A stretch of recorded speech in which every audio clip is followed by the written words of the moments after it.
Assalamu alaikum warahmatullahi, ndugu zangu wa Kiislamu. Kwenye jambo la imani, kila mmoja ana imani yake, lakini wote sisi ni wanadamu. Najua kuna Wakristo, kuna Waislamu na pia kuna matabaka mbalimbali ya imani. Swala kubwa ambalo mimi nataka nilizungumzie, ndugu zangu wa Kiislamu, ni moja sana ambalo tumelipo na linazidi kuendelea.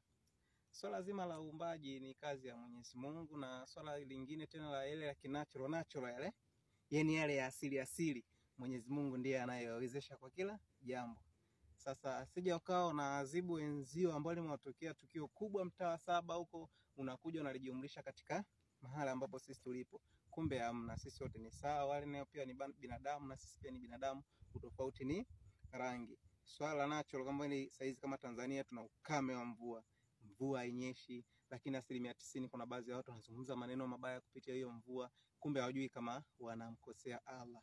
Allah ndo muumba mweza kila jambo. Lakini pia tuje tujiulize sisi wenyewe, tunaweza tukamlaumu Mwenyezi Mungu kumbe kwa makosa ambayo tunayafanya sisi wenyewe. Kwa mfano, ukitazama saizi hapa hii hali jinsi ilivyo, msitu umeharibiwa. Msikate miti mikubwa. Serikali yetu ya Tanzania, Mama Samia na wale wakuu wa wilaya, wakuu wa mikoa walikuwa wanafosisha kila siku, jamani msikate miti, watu wanakata tu. Jamani msifanye hivi, watu wanafanya. Jamani msikate mkaa, watu wanakata.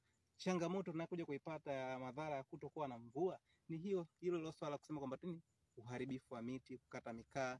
Hiyo ndio changamoto kubwa. Tujifunze kwa hiki ambacho kinatokea, sio kila jambo Mwenyezi Mungu aweze kukuelimisha. Ni lazima kuelimisha kwa vitendo.